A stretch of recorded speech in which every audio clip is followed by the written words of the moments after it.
Bali, there is a day where everything stops. The planes stop flying, cars come off the road, businesses close, and the schools shut. Even the internet is turned off. I mean, can you believe what would we all do with a day where everything stopped? Now you might think, why do they do that? It's a day to review, reassess, and realign your life. And what an amazing opportunity is that? Because many of us are trundling through life not really knowing where we're going to end up. Bronnie Ware was a palliative care nurse who studied the dying patients, and she came out with 5 regrets of the dying. And the number 1 regret: I wish I'd had the courage to live a life true to myself and not the life others expected of me. You see, so many of us are in jobs we don't even like, careers that we didn't even intend to get into, and maybe we're surrounded by parental and societal expectations we didn't even set. And what is all this leading to? Well, I had the privilege of meeting a man in Scotland where I recently travelled. Now, this man had a dream. His dream was to follow the Loch Ness Monster, just discover the Loch Ness Monster even. And in that time, one might think that's an absolute crazy dream. But at 28, Steve Feltham had a crossroads in his life. He could either continue installing burglar alarms in his day-to-day job, or follow that childhood dream. Do you know what he did? He literally sold his house, purchased an old mobile library, and drove it all the way from Dorset to Loch Ness, where he's been there ever since, on the banks of the Loch Ness. There we go, there he is. And you know what? Some of you might think, that is absolute madness. Why on earth would you give up your life to search for a legend of a Loch Ness Monster? But actually, when you look at it, it took bravery and it took guts to go against the whole societal expectations to go and live his dream. And Steve had a choice. But some of us never get that choice. What happens if you live in a culture or a country where the choices are really restrictive? I travelled to Kenya on a charity expedition where I lived for 3 weeks with no internet, no television, and no Wi-Fi. Now, for me, that was probably the first time, because it caused me to slow down and to pause and to think. And I couldn't take any luggage because all my luggage was taken up with supplies for the women and children we were helping. So that I took 1 book. Now, I had no idea what this book was. I just thought, I'm going to go and find my purpose, because that would be a damn good holiday if I come back with a real purpose. And so during that time, in the peace of Africa and the quiet of Kenya, all I observed was connection and community. Almost something that you hardly see these days, because when you do look around at everyone in different places, they're either on the phone or doing something, they're never really connected. And so I and my mum and partner, listening to this, are probably going, Celia, you're the world's worst person at being connected, because with ADHD, I never stopped to even think, let alone stop to pause, and never without my phone. But you know what? If I can stop and pause and think about this, then really everybody else can.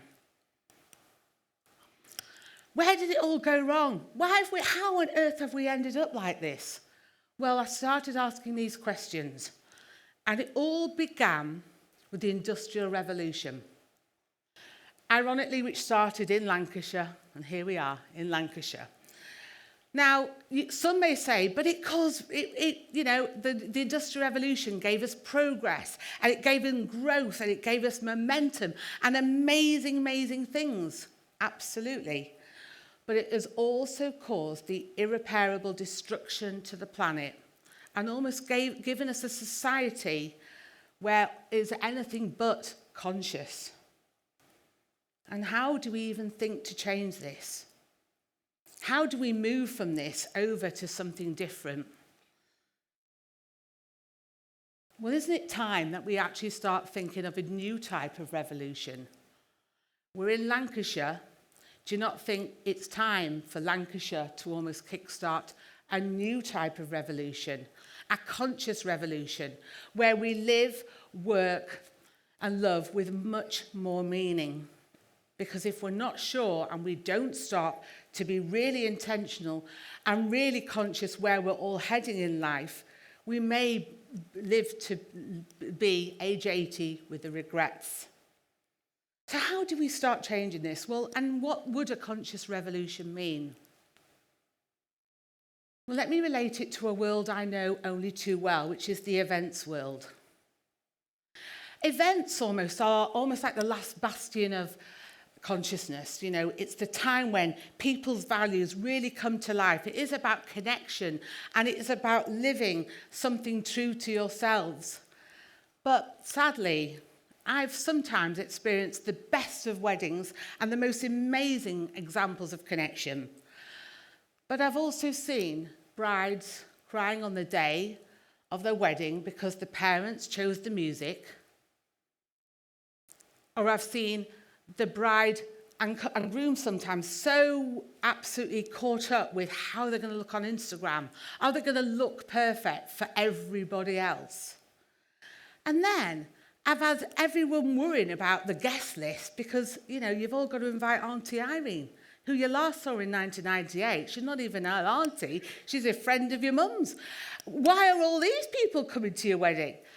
And sometimes you end up almost that the wedding becomes something really that for everybody else rather than the couple. So much so that one special day, which should really be something of a celebration of the values and the purpose of the couple, ends up sometimes with the couple not even making it down the aisle because of the pressure.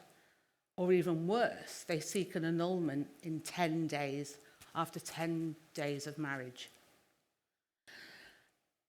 When you then apply it to other types of celebration, I think it gets even worse.